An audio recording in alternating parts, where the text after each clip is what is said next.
Hello, welcome. This is another episode of Talk of Templeton. I'm Steve Castle of TCTV, and with me today is Terry Griffis, Select Board member and environmental advocate. And Terry's here today because we've got a couple of questions on the special town meeting that's going to be taking place on December 5th about potential project in Baldwinville that a lot of people in Templeton are concerned about on Holman Street, and there are now 2 articles out of 3 on the special town meeting to try to stop potential plastics incineration that could happen there, or at least that people are concerned about it. So Terry, welcome. Thank you for being here. Surprise, everybody. Thank you, Steve.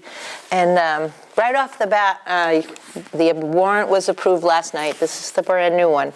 The cause of this warrant is because of the potential for a plastic pyrolysis incineration plant going into Baldwinville. But it's not just about Baldwinville.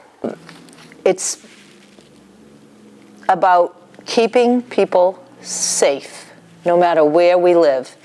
We have zoning rules, and some people feel they're antiquated and need to be updated. For instance, if Holman Street was updated, even though it's prime property because of the railroad, houses have grown up around 2 plants, American Tissue and Temple Stewart. And before we knew any better, those plants poisoned the land and the people adjacent to them. The EPA had money in the 2000s to do a study, and they did a 1.5 mile radius. They had a plan, they had a certain amount of money, they worked the plan, they found PCBs, they found asbestos before that. So it doesn't make sense to put another plant that could potentially add more pollution to that area there. And had the zoning been changed, it might have made a difference between who bought the property, which is a whole nother Let's talk about that. meeting. Let's talk about that and give the folks a little bit background. So the property right now is owned by a company called McValley. Yes, and LLC. Yeah, run by Love Alley. Mm-hmm. And there were reports that they plan to develop the property as a plastics pyrolysis incineration plant.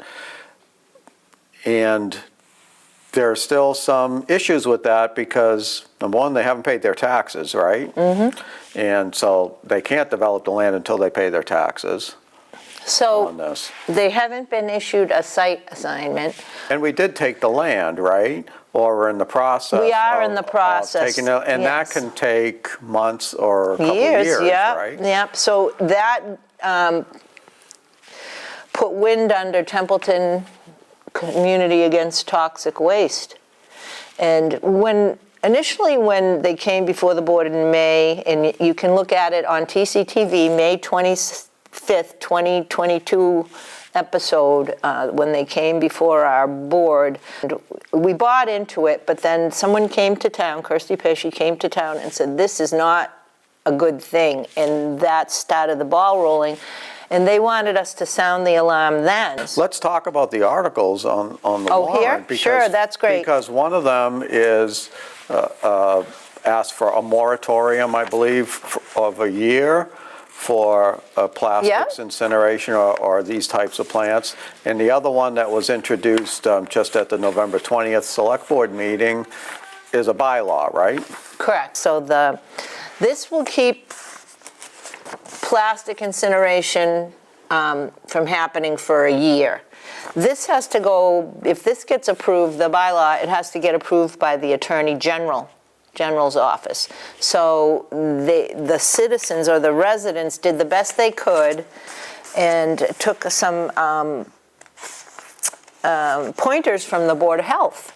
Because there's a bill right now that Lori Weeda took a long time to find, and I appreciate her very much, called Bill 3701, specifically geared toward plastic incineration, you know, and I have the bill. I can read you some of the terms if you want to hear some of the terms that we're talking about. So regulated technologies: gasification, pyrolysis, sovolysis, hydropyrolysis, methanolysis, enzymatic breakdown, combustion, or any other processes used to transform plastic or plastic-derived materials into plastic monomers, chemicals, waxes, lubricants, chemicals.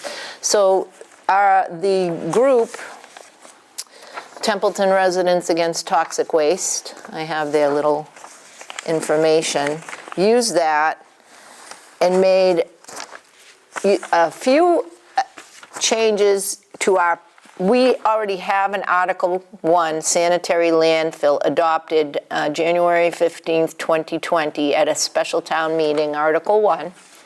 So they use that as the basis for this warrant article, the Article 3 bylaw amendment to solid waste management, and you'll see highlighted in red some of the language that they adopted from Bill 3701, which is I'm learning is 25% complete in the between the House of Representatives and the Senate. I will find out more about that because I am interested in all the senators and representatives that sponsor that bill.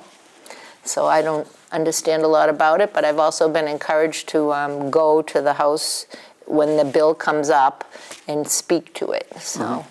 So there are several efforts, in fact, to try to restrict this kind of we've learned operation to come into Templeton. Then the plastics and the pyrolysis, you can't take it for granted. You can't just expect somebody else to speak what's good and bad. I don't know how to phrase it, but you can't expect somebody else to stop this from happening in not just your community, but in the state and then globally, in the global economy. Plastics, single-use plastics in particular, people are not trying to prohibit the manufacturing of plastic, just the excess manufacturing of plastic. They're trying to debunk the myths of the pollution that comes or not comes from this regulated or recycling, however, regulated technologies.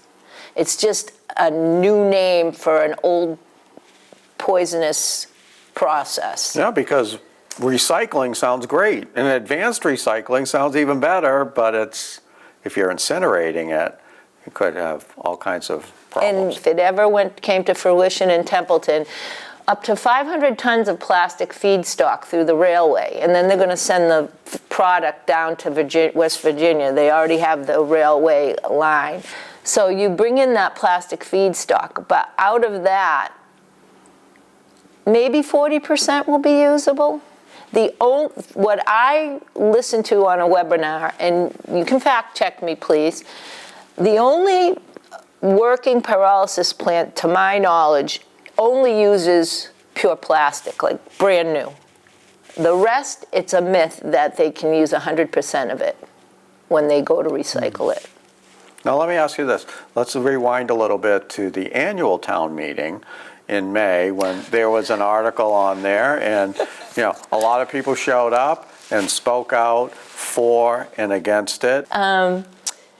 That was our first attempt. How do you put that into perspective? Some people were hurt because we put money and effort into it and they felt it was worded correctly for this day and age.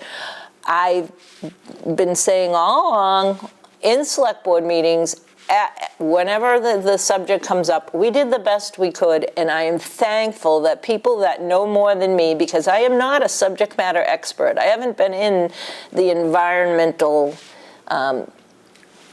avenue or what have you my whole life, or more than 6 years. This is all new to me. So we did the best we could, but people that know more than I do, Ivan Usech of Millers River Watershed, who comes from New York, and I can't give you all his credentials, but believe me, he is a subject matter expert in this. He didn't like the wording of the bill. So he came in and he spoke to it. And then we had some people, other people in town. I like talking to people, and I do respect everybody's opinion. So when people like Joanne Burden, who I believe is a subject matter expert that's been on trained through Concom, or even John Henshaw on CPC, when these people are saying something's wrong here, I trust them and I listen. And it doesn't matter to me. What matters to me is people being safe. Oh, sorry, I get overwhelmed. People being safe. Kids playing in safe dirt. People growing gardens in clean soil. I mean, that means more to me than an article that didn't work. I don't know how else to phrase it. Yeah, and I think the idea behind that article that was presented in May was just to make it more difficult for these kinds of operations to get established and Get to a provide, site permit, right. Yeah, and to be able to provide the kind of controls to keep them safe. But that wasn't enough for some people. And it was done in an atmosphere of, we don't want a lawsuit against us. People, particularly me, people in town want I would say government. Our government didn't want a lawsuit against the town, so they played it safe. They had caution. How else do you phrase it? They wanted to proceed with caution. A lot of communities do this, and may I bring up, there's something going on in Winchendon where people are afraid, and that's the Millers River. There's COM 97, and people are getting sick. What I don't understand, though, is if in May the attorneys worded it or worded the article to make it difficult for operations like this to get started, because the feeling seemed to be that you can't really stop it with your zoning. So now we're looking to just outlaw. What I have heard through planning in Lori's office, and I believe Kirk Machete will back me up, and I don't understand it, but there is no spot zoning. You can't just go in and say, okay, now we're going to make this residential. You can't do that, And then if you do change your zoning, there are protocols involved. It is a real concern. There's a group within this group of Templeton residents that want, after this special town meeting, they would love to be able to get together with potential town officials to look at zoning. And it's a big enough group that I think that they will make a difference. And this isn't the only environmental issue that you're keeping an eye on. You've got a sludge landfill in Gardner. Yeah. And can you give us a brief update on what's going on with that? So the EPA had an environmental impact report, and we got to write in. When Tim Toth was chairman, it was brought to my attention, and I brought it to his attention, that things were happening over in Gardner with they wanted to expand their landfill.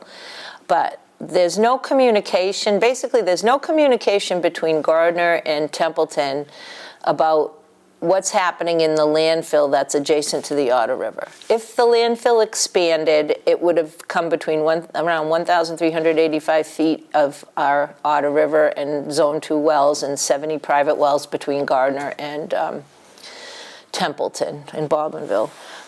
So right now, people and groups and organizations got to write in to the EPA to give to Gardner, Woodard and Curran, the engineers behind the project, questions. There was a 30-day comment period, and we got to write in questions. Private citizens could write in, groups could write in, and I've learned this through Gardner Clean Air and Alan Russo. I've invited him to select board meetings, and he sends out newsletters, and he's been keeping me abreast of things that benefit Templeton, believe it or not. His property is adjacent to the landfill, and so he does due diligence. So we are waiting for a response from our letter to a plan for their either Board of Health or whoever is in charge of monitoring that landfill If there's, for instance, this year there were 33 exceedances, and there was a particular one that Alan had mentioned to me, 1,4-dioxane, and it was near our outfall pipes. So I've been out there and toured the dump and all the outfall pipes to see how they connect when they're leaking, how they connect through his property to the under the railroad to the Otter River, and it's not a big distance. I don't know how to explain, everything, but there is no communication between Gardner and Templeton to tell our Board of Health or whatever, our water department basically, that we have a leak of 1,4-dioxane. Mm-hmm. So we test for stuff naturally. I trust our water department, and I'm not saying we should get excited. I'm just saying it would be nice to know what to test for. So, there's state protocols that you follow, there's federal protocols that you follow, but where's the connection between the towns to say, hey, we're having this issue or we're having that issue. You might want to test for this, you might want to test for that. It makes sense to me. A lot to be concerned about, and we'll have at least 2 articles on the town meeting warrant. The special town meeting is December 5th. Correct. At 6 p.m. at Safka Auditorium at the Narragansett Middle School. And there'll also be a question about funding for the senior center kitchen. So 3 articles in all. See you there if you're interested in these subjects. So come on out. And I've got to wrap it up. This is Steve Castle at TCTV and Terry Griffis, select board member, retiring. Yes, yeah. And it was pointed out, just one last thing, it was pointed out by a resident last night, who's going to deliver the antithesis to the warrant? Is there any opposition? We'll find out. We'll find out. See you at special town meeting, December 5th.